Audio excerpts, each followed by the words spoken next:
Hi అండి, నమస్తే. Welcome to my channel Lakshmi Ramana recipes. ఈరోజు మనం ఒక మంచి రుచికరమైన పచ్చి పులుసుని తయారు చేసుకుందామండి. పులుసులో కూడా మనం చాలా డిఫరెంట్ స్టైల్లో చేసుకోవచ్చు.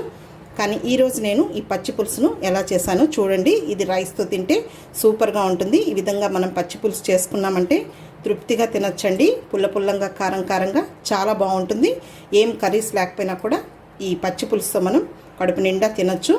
కాబట్టి ఈ పచ్చి పులుసును మనం ఎలా తయారు చేసుకోవాలో కావలసిన పదార్థాలు, తయారీ విధానం ఒకసారి చూద్దామండి.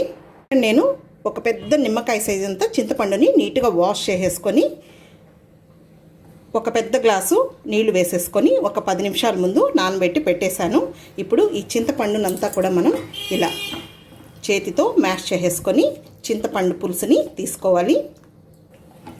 ఈ విధంగా మనమంతా ఇలా మ్యాష్ చేసేసుకొని ఈ చింతపండు పులుసులో మళ్ళీ కూడా మనం నీళ్లు వేసుకొని మనం ఈ పచ్చి పులుసులో వాడుకోవాలి. ఇప్పుడు ఇంకొక పెద్ద గిన్నె తీసేసుకొని ఈ చింతపండు పులుసునంతా కూడా ఇలా చెయ్యి అడ్డు పెట్టేసుకొని ఇదంతా పిండేసుకొని మళ్ళీ ఈ పిప్పిలో నీళ్లు వేసుకొని మళ్ళీ ఇందులో వేసుకోవాలి. మనం పులుపు చూసుకొని పులుపుని పట్టి నీళ్ళని యాడ్ చేసుకోవాలి.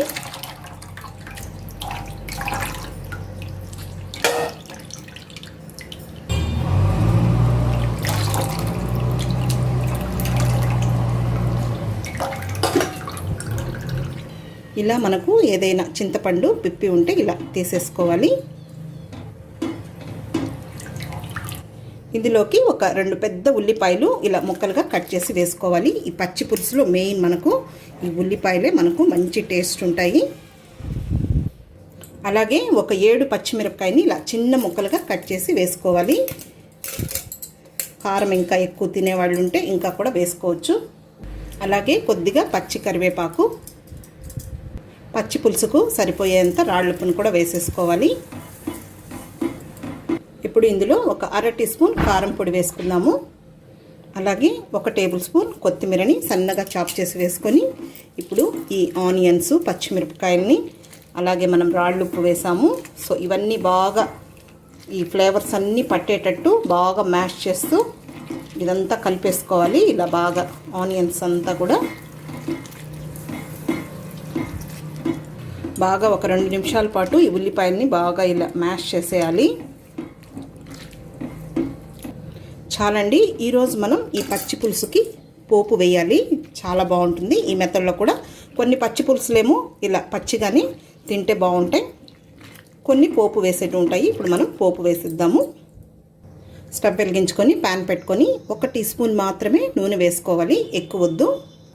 1/2 టీ స్పూన్ ఆవాలు, 1/2 టీ స్పూన్ మినపప్పు, 1/2 టీ స్పూన్ పచ్చెనగపప్పు, జీలకర్ర కొద్దిగా ఎక్కువగా వేసుకోవాలి, 1 టీ స్పూన్ వేయాలి. ఒక 8 వెల్లుల్లి రెబ్బలు పొట్టు తీయకుండా కచ్చా పచ్చగా దంచి వేసుకోవాలి.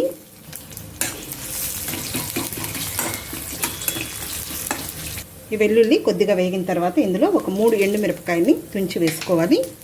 అలాగే కరివేపాకు వేయాలి.